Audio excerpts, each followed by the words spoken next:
Sans plus tarder, on peut commencer tout de suite la table ronde. Donc, je vais appeler les personnes qui vont me rejoindre. Donc, Nargis Mimouni pour l'AREC. Bonjour Nargis. Alexis Martin, venez avec moi pour la ville de Nanterre. Et Yann Madigou pour la FEDEN. Voilà. Je vous laisse vous asseoir. Et puis, on va pouvoir couper les diapos. Alors peut-être pour commencer, les micros vous avez ouvert, ils fonctionnent. Hein, vous avez ça marche. voilà. Normalement, ça fonctionne. Voilà. Et vous avez un petit écran de retour, vous voyez, et vous êtes, pour le public, Super. vous n'êtes pas rouge comme ça, n'ayez pas peur. Donc n'ayez pas peur complètement, mais vous avez un écran de retour. Ne regardez pas. En plus, ce qui est impressionnant, c'est que vous regardez les écrans. On s'aperçoit que vous avez le public pour de vrai, mais je vous vois même dans la salle, vous allez regarder les écrans alors qu'ils sont là pour de vrai. Hein, regardez-les bien. C'est l'habitude avec le Covid. C'est l'habitude avec le Covid. Alors peut-être on peut commencer un petit tour de table très rapide, hein, juste pour se présenter qui vous êtes et qui vous représentez. Alors peut-être Alexis. Donc je commence, je suis Alexis Martin, je suis maire adjoint à la transition écologique au patrimoine communal de la ville de Nanterre, donc une ville de banlieue parisienne de presque 100 000 habitants, avec un gros patrimoine communal puisqu'on livre par an environ 1,5 bâtiments communaux, soit neufs, soit rénovés. Voilà, merci Alexis. Nargis. Donc Nargis Mimouni, je suis chargée de projet au sein de l'AREC, Agence régionale énergie-climat. Donc on travaille énormément, surtout avec les collectivités. Donc notre objectif, c'est de les accompagner dans la transition énergétique et l'adaptation au changement climatique. Et donc aujourd'hui, j'interviens notamment du coup, sur le sujet de la rénovation énergétique. Mais il faut savoir qu'on a d'autres thématiques que l'on traite. Et donc je vous encourage à aller voir un peu nos ressources. Voilà, on ira voir sur le site. Merci Nargis. Vous allez vous partager le micro. Et Yann. Merci Nargis. Donc Yann Madigou, moi je suis deux fonctions. Je suis président du groupement régional de la FEDEN pour l'Île-de-France. Donc la FEDEN, c'est la Fédération des services à l'énergie et environnement qui regroupe 500 entreprises, 60 000 emplois et qui est un opérateur important puisque ce sont eux qui vont s'engager à faire et les travaux et les engagements énergétiques dans vos bâtiments et notamment les bâtiments tertiaires qui sont, je crois, Xavier, l'objet de notre conférence cet après-midi. Donc ça, c'est pour les activités de la FEDEN et j'y reviendrai tout à l'heure. Et puis, de manière plus entreprise, donc je suis directeur d'agent chez Engie Solutions et en charge de réseau de chaleur sur le nord et l'ouest de l'Île-de-France. Voilà. Et aussi, Engie Solutions travaille chez notre voisin de Nanterre. Je n'ai pas compris sur la dernière… À Nanterre, oui, vous travaillez sur Nanterre, effectivement. Alors, on avait dit, effectivement, Nargis, pour commencer cette conférence, je vois la pression pour Nargis. Un petit peu, c'est impressionnant. Qui est sur tes épaules. On avait dit, effectivement, ce serait bien de redonner quelques chiffres clés, quelques éléments des consommations par secteur, parce qu'aujourd'hui, le public dit, oui, on sait que le chauffage, l'eau chaude sanitaire, c'est des grosses consommations énergétiques. Et donc, pour cadrer tout ça, est-ce qu'on pourrait donner quelques chiffres pour ce public ? Alors, effectivement, il faut savoir que le patrimoine, enfin le parc bâti, ça représente 60% des consommations à l'échelle de l'Île-de-France et donc 49% aussi des émissions de gaz à effet de serre. Sur ces consommations-là, il faut savoir que le patrimoine public, c'est à peu près 1/5 des surfaces bâties. Et pour ce qui concerne du coup les bâtiments d'enseignement, ça représente la moitié de ces surfaces-là. Donc, on est à peu près à 27 millions de mètres carrés, si je ne me trompe pas. Et donc, c'est la première typologie, en tout cas en termes de patrimoine bâti, pour ce qui est des surfaces. Après, pour ce qui est des consommations, on a très peu de chiffres. C'est vrai que c'est le suivi des consommations à une échelle aussi fine, c'est quelque chose sur lequel il faut encore travailler. Et c'est pour ça qu'avec le décret tertiaire, justement, il y a une opportunité. C'est-à-dire qu'avec ce décret tertiaire, il y a l'obligation de suivre les consommations de tous les bâtiments qui ont une activité tertiaire, qui hébergent une activité tertiaire sur 1000 mètres carrés ou plus. Et donc, il va falloir rapporter ces consommations sur une base de données, enfin sur une plateforme Opérate. Cette plateforme, elle est gérée par l'ADEME. Et donc, ça va permettre justement d'avoir un suivi beaucoup plus fin des consommations à l'échelle de l'Île-de-France et de pouvoir par la suite justement donner des chiffres peut-être mieux suivis et en tout cas plus certain, si je puis dire. Donc voilà, oui, les objectifs par rapport au décret tertiaire, pardon, c'est le décret tertiaire, en fait, les objectifs, ça va être de diminuer de 40%, 50% et 60% les consommations à 2030, 2040 et 2050. Et donc, ça concerne les consommations par rapport à l'année 2010. Donc, bien sûr, après, je crois que les intervenants suivants pourront revenir plus précisément sur la manière dont on peut suivre ces données et ensuite les renseigner. Mais je crois que je vais m'arrêter là pour l'instant. Voilà, on va continuer, mais moi, ce que je retiens quand même, je n'avais pas ce chiffre en tête, parce que quand on a préparé cette réunion, on ne les avait pas, c'est effectivement les bâtiments publics, 20% du parc en mètres carrés, hein, des bâtiments, et l'enseignement, donc ça fait la moitié de ça, donc ça fait finalement 10% des bâtiments d'enseignement, c'est 10% des surfaces totales des bâtiments, donc ce qui est quand même colossal. Effectivement, oui, c'est vrai. Donc c'est pour ça qu'on aborde ce sujet aujourd'hui. Alors, si on vient à vous, Alexis, pour la mairie de Nanterre, donc 100 000 habitants, si j'ai bien retenu. Presque à quelque chose près. Aujourd'hui, ce que disait Nargis, c'est sur la difficulté qu'il y a à suivre les consommations, parce que finalement, il n'y a pas de données. Est-ce qu'aujourd'hui, sur la mairie, qu'est-ce que vous avez mis en place sur ces sujets ? Déjà, on a 3 ingénieurs énergéticiens dans les services, donc on a quand même pas mal développé ces compétences-là au sein des services de la ville pour pouvoir suivre les consommations des bâtiments communaux. Ça ne date pas d'hier, puisque notre premier plan climat-énergie territoriale date de 2007, donc on l'a réalisé avant même que ce soit une obligation, donc on a été assez précurseurs dans le domaine. D'ailleurs, on travaille sur ces sujets-là depuis assez longtemps. Là, au jour d'aujourd'hui, sur 9 ans, on a déjà réduit les émissions de CO2 des bâtiments communaux de 35%. Donc, on est déjà quasiment dans les clous du décret tertiaire. Donc, il nous reste encore quelques pourcentages à atteindre. Mais on a de toute façon un objectif dans le programme pour lequel on a été réélu il y a 2 ans de réduire de 30% en plus. Donc, voilà, on essaye d'aller plus loin que ce qu'on nous demande dans le décret tertiaire. Et je ne sais pas si j'ai répondu à la question. Oui, donc ça veut dire que c'est 30% plus 30%. Mais ça, c'est la deuxième échéance. C'est dans combien de temps ? 2 ans, vous avez dit ? Les nouveaux 30%, c'est jusqu'à la fin du mandat, donc d'ici 2026. D'ici 2026, donc finalement, vous serez presque à 60% d'économie d'énergie. Donc, vous avez pris de réduction d'émissions de CO2. De CO2. Donc, vous avez pris en marche effectivement très tôt ce train de réduction énergétique. Alors, ce qui est intéressant aussi sur les collectivités, c'est qu'il y a différentes typologies de collectivités. On va en reparler, mais vous êtes une collectivité, donc effectivement, avec des ingénieurs qui prennent en charge ce sujet. Alors qu'il y a des collectivités effectivement sur lesquelles c'est plus complexe et sur lesquelles il n'y a pas forcément des équipes pour pouvoir, qui sont plus petites, hein, qui n'ont pas des équipes pour gérer cette chose-là. Alors peut-être on peut continuer le tour de table avec Yann, effectivement sur la partie vous entreprise. Aujourd'hui, finalement les entreprises, elles font quoi dans cette partie celle que vous représentez, hein, elles font quoi dans cette partie rénovation énergétique ? Est-ce qu'elles installent ? Est-ce qu'elles gèrent ? Alors, elles font beaucoup de choses. Les entreprises, d'abord, elles sont satisfaites que ce décret tertiaire soit sorti. Il montre une ambition forte, hein, moins 30, moins 40% en une quinzaine d'années à partir de 2030. C'est une ambition extrêmement importante sur laquelle il va falloir que les collectivités et tous ceux qui gèrent des bâtiments tertiaires, parce que c'est notre thématique, vont devoir s'appuyer sur ces entreprises-là pour réussir ces challenges, qui sont des challenges décrétés, pas demandés, mais décrétés. Donc, il y a quand même un poids important de responsabilité à devoir les réaliser. Ils peuvent être pénalisés s'ils ne sont pas réalisés d'ailleurs. Hein. On peut se le rappeler par rapport à ce que disait Nargis tout à l'heure.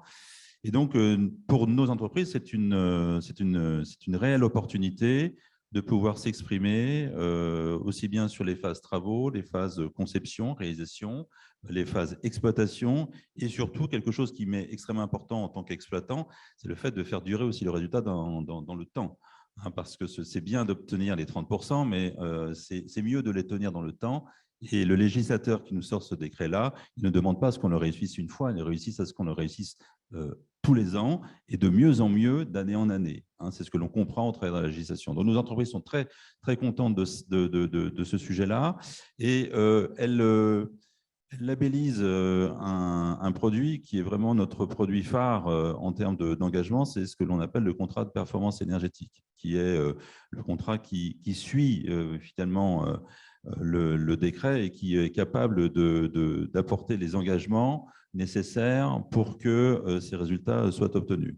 Alors, ces CPE-là, on les pratique déjà dans d'autres domaines. On les a pratiqués dans les domaines de collectivité, les bâtiments communaux, un certain nombre de villes en Île-de-France qui sont passées en CPE.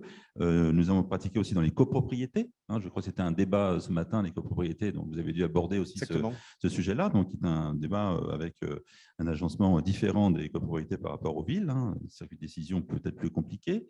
Voilà, donc le CPE tertiaire, là, pour nous, ouvre un champ pour les bâtiments d'enseignement, mais d'autres bâtiments aussi, qui vont nous permettre à nos entreprises d'exprimer aussi leurs talents et pour les propriétaires, les maîtres d'ouvrage, de pouvoir obtenir les résultats qui leur sont demandés. Oui, parce que ça c'est un enjeu, mais on va y revenir. Peut-être que je vais continuer avec Alexis. On va continuer avec Alexis, parce quand on avait préparé cette table ronde, vous avez un exemple aussi, une école, l'école Gorki. On voulait en faire un exemple de cas d'usage. Comment vous avez rénové une école, donc c'est un groupe scolaire. Vous pouvez nous décrire ce que vous avez fait sur ce bâtiment? Alors, c'est une école qui est en cours de rénovation actuellement. Elle en est vers la fin de la phase 1 de la rénovation. Alors, j'ai pris quelques chiffres pour vous expliquer. Donc, c'est 7,5 millions d'euros de budget. C'est une école qui a été construite en 1975, donc pas forcément à l'époque à laquelle la qualité architecturale et l'isolation thermique étaient au mieux. Et l'objectif qui est visé, c'est donc un label BBC avec 38% de consommation en moins et 50% de réduction de gaz à effet de serre, avec l'objectif de finir les travaux pour l'été 2023. Donc, il y a tout un travail sur l'isolation forcément thermique des murs, sur le changement des fenêtres, sur l'isolation de la terrasse. Il y a aussi un travail sur la cour d'école qui va devenir végétalisée, qui sera plus mixte, avec une quarantaine d'arbres qui est prévue, 400 mètres carrés de pelouse. Aussi la mise en place d'une VMC double flux, le raccordement au réseau de chaleur de la Défense, la récupération des calories sur la VMC double flux. Donc voilà, il y a un certain nombre de dispositifs qui sont mis en place sur ce chantier-là. Et puis après, en général, quand on a un projet, quand on s'attaque à une école, on essaye toujours de privilégier la rénovation plutôt que la destruction, reconstruction. Après, ça n'empêche pas que souvent, on réorganise l'école. On essaye aussi de regrouper, de faire plutôt des groupes scolaires, donc regrouper école maternelle, école élémentaire et centre de loisirs dans le même bâtiment afin de mutualiser certaines salles, afin de réduire les circulations entre les différents bâtiments. Donc voilà, on en profite pour repenser l'école, pour l'améliorer, pour la rendre aussi plus adaptable et plus en adéquation avec les besoins qu'on a aujourd'hui. Parce que, comme vous le savez, notamment, enfin en tout cas nous concernant, on a plusieurs écoles dans les quartiers politiques de la ville, donc des écoles en REP, donc des dédoublements de classes en CPCE1, donc des besoins de classes qui ont changé au cours de ces dernières années. Oui, qui ont changé, c'est-à-dire il y a moins d'élèves. Non, mais avec le dédoublement de classe, il faut 2 fois plus de classes pour les CP et CE1. Donc des classes plus petites, mais ça bouleverse quand même pas mal de choses. Quand en quelques années, on nous dit qu'il faut trouver 5 ou 6 classes supplémentaires, on ne les trouve pas toujours facilement. Oui. Alors si on regarde, je reste sur cette école. Quand on regarde cette école, et là on va tous en parler, mais finalement sur ces bâtiments d'enseignement, il y a un phasage des travaux qui est particulier parce que on a des moments où on est à l'école et puis des moments de vacances. Comment vous gérez ça? Est-ce que cette école, vous êtes dit, on ferme pendant 1 an et demi et puis les élèves vont aller ailleurs et puis ils reviennent quand l'école sera terminée, ou non, vous faites ça par petits bouts pendant les périodes de vacances? Alors, ça dépend des situations. Pour l'école Gorki, on rénove d'abord l'école maternelle. Donc, les élèves sont relogés dans des Algeco. Après, ils occupent les bâtiments qui ont été rénovés et puis c'est autour des élémentaires.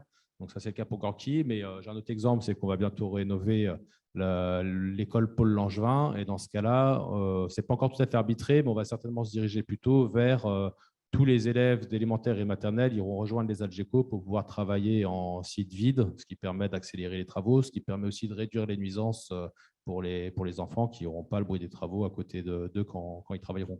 Donc, c'est vraiment en fonction des situations, en fonction du temps de travaux que l'on souhaite, et puis en fonction aussi un peu du budget, parce que ça joue un petit peu. Oui, donc au niveau, là sur les entreprises, Yann, finalement, il y a un fonctionnement particulier aussi de gestion de planning qui doit être, là on disait si je dois faire les travaux pendant les périodes scolaires ou j'ai des contraintes de bruit parce qu'il y a des enfants qui sont effectivement en train d'étudier. Pour les entreprises, c'est des contraintes qu'il faut prendre en compte. Absolument. par rapport, par exemple, au débat qu'il y avait ce matin qui était sur les copropriétés, on est plutôt sur un flux d'énergie d'octobre jusqu'à mai, hein, période de chauffage et donc en stabilité. Là, sur les écoles, on est plutôt sur des périodes d'intermittence avec des bâtiments et des salles qui ne vont pas forcément demander non plus la même température, hein, d'une salle à l'autre. Il peut y avoir des salles de laboratoire, il peut y avoir des salles d'espace, température scolaire, etc., différentes les unes des autres.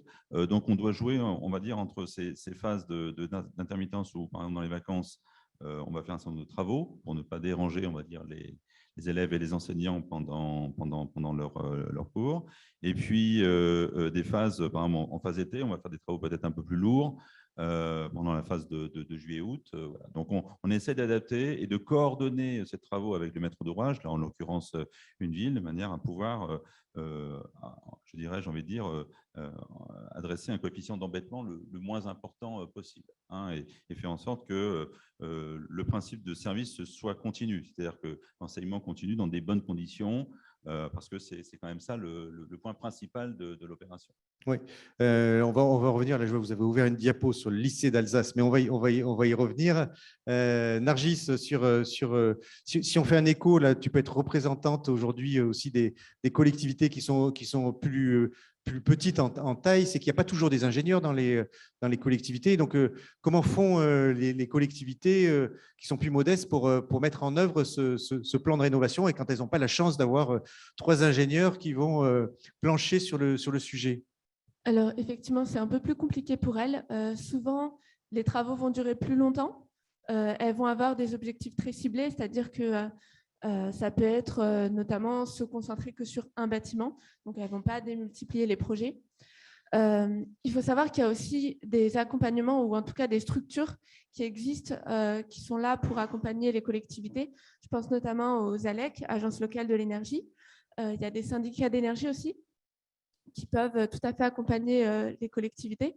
Et puis, on voit aussi émerger parfois des démarches de groupe. Donc, il y a des communes aussi qui peuvent se regrouper pour essayer de s'entraider, notamment, en tout cas, dans la méthodologie, même si ce n'est pas dans l'opérationnel. Et puis, ensuite, il y a aussi des aides qui sont dédiées à ces communes-là. Notamment, il y a une aide régionale qui s'adresse aux villes de moins de 20 000 habitants, et donc qui propose d'aider en tout cas au financement, à l'investissement de ces projets-là, à hauteur de... C'est plafonné à 200 000 euros, et donc ça permet de financer au maximum la moitié du budget d'investissement. Et donc c'est aussi sous condition de 2 actions. Il faut qu'elle touche par exemple la rénovation énergétique, l'isolation, ou les fenêtres, le changement des menuiseries, tout ce qui va être ventilation aussi. Voilà, d'autres exemples, mais en tout cas, il faut que ça touche 2 actions, et c'est à destination du bâti public pour les villes de moins de 20 000 habitants. Oui, parce qu'on sait, Nargis, que des fois, c'est pas toujours…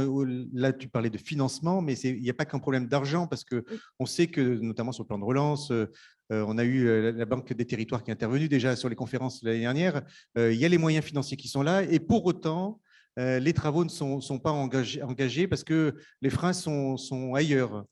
Oui, effectivement. Mais après, pour les moyens humains, malheureusement, il n'y a pas de miracle possible. Il faut soit sous-traiter, faire de la sous-traitance, ou passer des marchés, ou avoir recours à des structures accompagnantes. Oui, alors, Alexis, pardon. On parlait de préparation d'appels d'offres. Vous faites des appels d'offres, vous avez des objectifs de travaux. Et quand on préparait cette table ronde, on se disait, oui, mais des fois, les entreprises répondent aux appels d'offres avec des objectifs, mais une fois que le contrat est signé, entre guillemets, il y a une nouvelle discussion qui arrive. Autrement dit, il y a une difficulté des fois pour les entreprises de comprendre que l'objectif doit être atteint, coûte que coûte. C'est ça, oui. Des fois, on essaye à chaque fois d'avoir des objectifs très ambitieux au niveau rénovation énergétique, ou même pour les constructions neuves au niveau performance énergétique. Et il y a des entreprises qui ont l'impression que c'est juste de l'affichage pour un peu se faire mousser en disant on est très ambitieux. Et donc après, quand elles ont remporté le marché, elles nous disent bon, on est d'accord que l'objectif, c'est juste pour faire joli, quoi. On leur dit non, l'objectif, le but, c'est de l'atteindre, quoi. C'était l'appel d'offres, il disait ça, maintenant, il faut le faire. Et bon, des fois, après, la relation comme ça est un petit peu compliquée, où il y a eu un malentendu un peu au départ. Donc, on s'adapte, on fait ce qu'on peut, mais on maintient la pression pour que l'objectif initial soit rempli le plus possible. Je pourrais rajouter d'ailleurs aussi une autre chose à ce propos-là, c'est qu'il y a des objectifs de remporter des labels, mais en général, on n'est pas hyper strict sur les labels.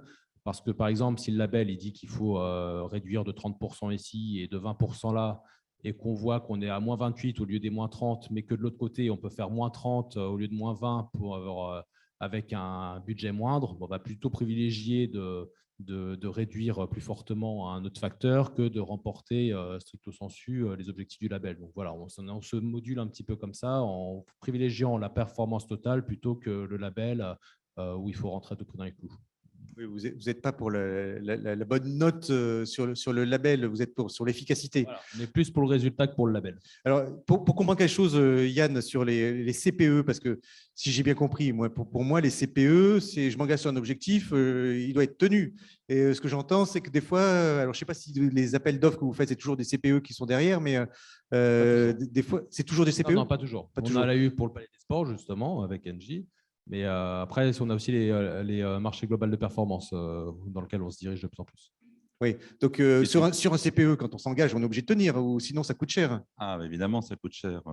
Alors, j'entends Alexis sur le choix de l'entreprise. Donc, c'est un point effectivement extrêmement important parce que ce n'est pas que de faire des travaux et de faire une exploitation. C'est faire des travaux, c'est faire une exploitation, c'est tenir une cible et tenir une cible énergétique pendant longtemps. Et j'ai envie de dire, quelle que soit l'évolution du bâtiment, on disait tout à l'heure, quelle que soit son intermittence, etc., il faut tenir l'économie sur laquelle on s'est engagé à un certain moment.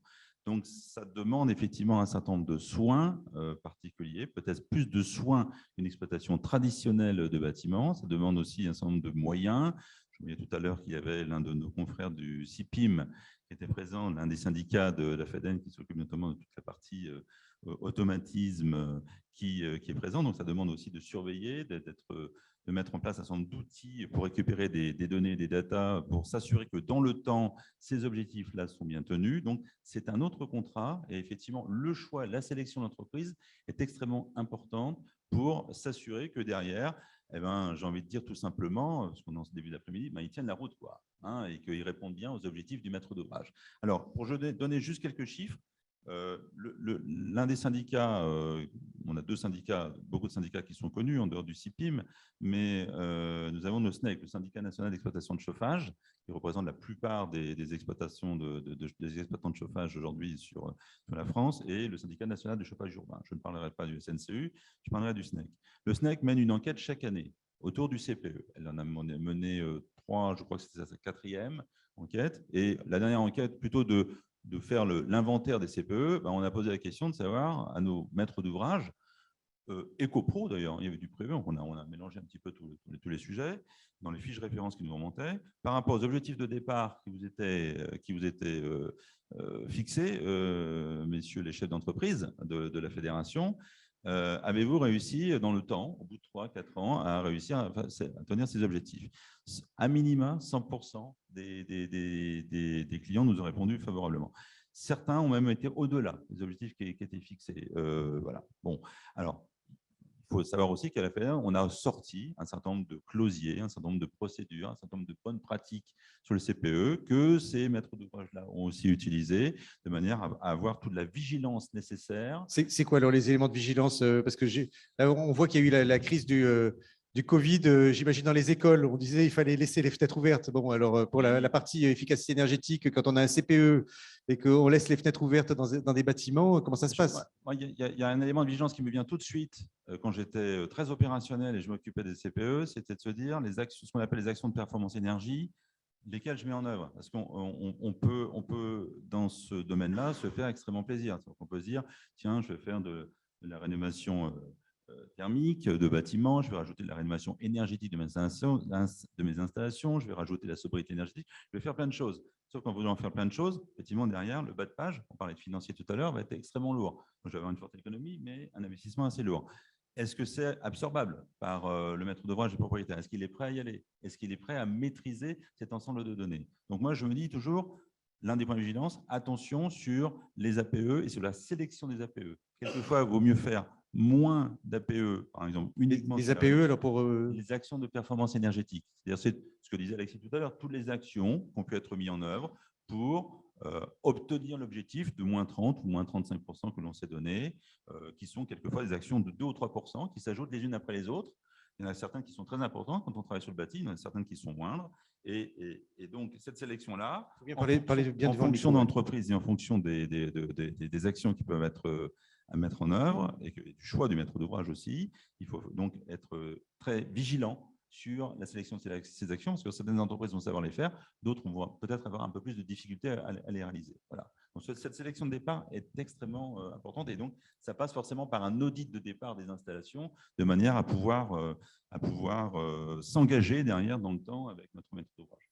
Est-ce que, Alexis, vous avez vu une dérive des consommations énergétiques, je parle dans les bâtiments d'enseignement, puisque vous avez instrumenté plutôt ces bâtiments liés au Covid et à l'ouverture des fenêtres dans les écoles, ou ça ne vous dit rien? Ça ne me dit rien. En tout cas, là, j'ai les chiffres pour 2020 qui sont en baisse par rapport à 2017. Mais bon, déjà, ce n'est pas par rapport à 2019. Mais non, je ne peux pas vous dire précisément d'une année à l'autre s'il y a une baisse, une hausse liée au Covid. Les chiffres de consommation. Par contre, ce que je peux vous dire, c'est qu'on a un CPE, c'est pour la piscine du Palais des Sports à Nanterre. Et que là, pour le coup, le Covid a plutôt profité aux objectifs à remplir, puisque la piscine a été fermée pour plusieurs mois. Donc, forcément, ça réduit les consommations. Ouais. Je crois qu'on avait aussi un petit quiz, on va le faire tout à l'heure, mais Benjamin, je vois qu'il va se préparer.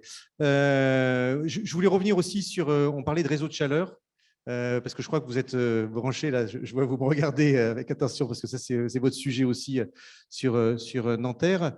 Vous êtes branché sur le réseau de chaleur de la Défense, c'est ça?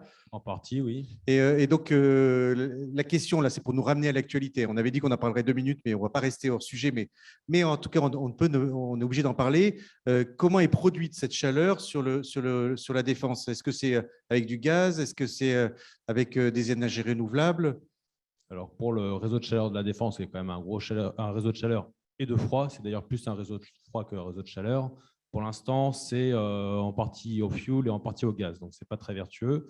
Mais ils ont un gros projet de passer à 50% de renouvelables en alimentant avec des agropellets, donc des déchets agricoles. Au niveau du gaz, alors de ces réseaux de chaleur, Yann? Oui, c'est une actualité, le gaz, actuellement. Juste pour ajouter une terminologie, il existe aussi des CPEE, c'est-à-dire ce sont des CPE, ce qu'on expliquait tout à l'heure, donc la baisse des consommations avec des actions APE faites directement sur le bâtimentaire. À partir du moment où le bâtiment est relié à un réseau de chaleur vertueux, par exemple biomasse ou autre énergie, géothermie, il y a une très belle géothermie à côté de Nanterre, ou une biomasse ou une pompe à chaleur, etc. Donc on crée là ce qu'on appelle un CPE, c'est-à-dire qu'on mélange en fait deux genres, on mélange le consommer mieux du bâtiment au consommer moins du bâtiment, au consommer mieux du réseau de chaleur. Donc, on croise en fait deux facteurs extrêmement intéressants et qui font que ça donne des CPE beaucoup plus élaborés et avec une tendance qui va, on va dire, même au-delà des 30, 40, 45%, puisqu'on est en plus vertueux en dehors de la baisse des consommations. Oui, Nargis, si on regarde les bâtiments, et voilà, il te faut un micro, si on regarde les bâtiments et en tout cas peut-être les bâtiments d'enseignement, mais de manière globale les bâtiments sur la région, sur la partie renouvelable, est-ce qu'on a des chiffres sur l'alimentation des bâtiments? Alors là, je n'ai pas de chiffres en tête à vous donner, je ne voudrais pas vous annoncer n'importe quoi. Mais par contre, effectivement, en tout cas, il y a une volonté de la région de vraiment pousser et aider au développement des énergies renouvelables et en particulier sur le photovoltaïque, puisque effectivement, c'est une énergie renouvelable qui peut se coupler avec énormément de bâtiments. Donc, ça peut être une opportunité, en tout cas, pour les bâtiments d'arriver, ou si ce n'est de tendre plutôt vers une autonomie énergétique et de, comme ça, aussi amortir ces consommations. En tout cas, ça fait partie aussi des éléments qui peuvent être pris en compte dans le décret tertiaire, puisque le décret tertiaire s'applique surtout aux consommations qui sont facturées. Donc, si on consomme l'énergie qui est produite sur le site, notamment par exemple avec du photovoltaïque, c'est une énergie qui ne sera pas facturée Et donc, ça peut aider à tendre, ou en tout cas soutenir la démarche d'économie d'énergie sur le bâtiment. Oui, sur les bâtiments d'enseignement, je sais que en Île-de-France, même de manière générale, on met pas mal de photovoltaïque. C'est une tendance de fond. Je crois que vous l'avez fait d'ailleurs à Nanterre. Hein. Oui, on a multiplié par 13 notre production de photovoltaïque depuis 2011. Donc, fut un temps, on était la première ville d'Île-de-France en production photovoltaïque sur les bâtiments communaux. Donc, on a Surtout sur des bâtiments d'enseignement ou c'est sur tout type de bâtiment Alors, vous avez? la principale production, c'est le Palais des Sports, parce qu'on a des panneaux solaires sur les cours de tennis. Mais après, oui, on a plusieurs écoles qui sont équipées. Donc, l'école Abdelmalek Salah, Eliade, l'école Makeba. Enfin, voilà. Il y a toutes les écoles neuves en ont, et maintenant, même les rénovations, ça sera le cas à Gorky, par exemple, il y aura des panneaux photovoltaïques. Et c'est vrai que la petite modification, enfin, sur ce quoi on va se diriger de plus en plus, c'est sur l'autoconsommation, puisque maintenant les tarifs de rachat d'électricité photovoltaïque sont de plus en plus bas. Donc, ça devient de moins en moins intéressant de revendre la production. Et donc, l'autoconsommation doit être privilégiée. Alors, on est en train de voir pour faire de l'autoconsommation locale, donc, parce qu'en général, la production est supérieure à la consommation du bâtiment. Donc, on est en train de voir pour mutualiser ça et pour que les bâtiments communaux des environs puissent consommer la production qui est faite. Oui, que ça reste en autoconsommation, non plus au niveau du bâtiment, mais au niveau du quartier ou de l'îlot. Voilà. Oui. Je crois que c'est à 2 km autour du bâtiment communal. Donc, vu notre patrimoine, on a de quoi faire. Nargis, tu voulais reprendre le micro, oui. Du coup, pour les données, juste pour vous informer, on a au sein de la REC, on anime un réseau d'observatoires statistiques des énergies et des émissions de gaz à effet de serre. Et donc, vous pouvez retrouver toutes les données de consommation et de production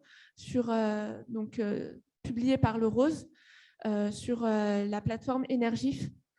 Et aussi pour tout ce qui est gisement, donc on parlait de photovoltaïque, pour tout ce qui est gisement concernant le productible potentiel des toitures, il y a une cartographie, un cadastre solaire qui est mise en ligne par la région Île-de-France. Et donc, c'est disponible sur Mon Potentiel Solaire. Donc, je vous encourage à aller voir aussi si ça vous intéresse. Ça permet d'avoir des indications sur la production potentielle de chaque toiture francilienne. Voilà, donc cher public, vous pourrez aller voir toutes ces données. On avait un petit quiz, on va y revenir, Yann, on va vous donner la parole juste après. Benjamin, on est prêt pour le quiz, voilà. Alors, on a 3 questions pour le public qui est à distance et aussi qui est avec nous aujourd'hui. Les questions, alors les déclarations de consommation, donc lance-la, Benjamin, voilà les questions. Là, le public à distance peut commencer à voter. Les déclarations des consommations de sites concernés par le décret tertiaire s'effectuent tous les ans, tous les 5 ans, tous les 10 ans à partir de 2021. Bon, elle est facile celle-là. Hein. Je pense que vous savez tous répondre. Deuxième question. Quel est le poids des bâtiments scolaires dans les consommations énergétiques des bâtiments gérés par les communes? 11%, 21%, 31%, 39%. On a presque répondu tout à l'heure aussi, si vous avez écouté. Et puis, troisième question, dans le cadre d'un contrat de performance énergétique, donc un CPE, un investissement de l'ordre de 300 € par mètre carré permettrait d'atteindre en moyenne une réduction des consommations énergétiques de l'ordre de 15%, 20%, 30%, 40%. Bon, on va en reparler. On vous laisse voter. Allez, je vous laisse 5 secondes. Ça a déjà commencé à voter. 4, 3, 2, 1 et 0. Voilà, on va afficher les résultats du vote du public donc, qui est avec nous connecté aujourd'hui. Benjamin, est-ce qu'on peut afficher les résultats? Est-ce qu'on les a? Voilà, on les a. Première question, alors, la déclaration, est-ce que c'est ça? Qui est-ce qui veut répondre? Nargis, est-ce que c'est tous les ans? Oui, effectivement, c'est tous les ans. Donc, tous les ans, sur la plateforme Opérate de l'ADEME, il faudra renseigner les consommations des bâtiments de plus de 1000 m². Voilà, ça peut être automatisé, mais on va en reparler là aujourd'hui sur l'automatisation. 94%, vous avez voté tous les ans, donc vous êtes quand même au fait de ces sujets. Alors, deuxième question sur le poids des bâtiments scolaires. Benjamin avait mis 31%. Ce que tu avais dit tout à l'heure, Nargis, ce n'était pas tout à fait ça alors? Non, donc moi, je parlais de manière générale sur les surfaces des bâtiments. Et effectivement, donc, la typologie scolaire, ça représente 27 millions de mètres carrés par rapport à la surface totale des bâtiments. Et du coup, c'est à peu près…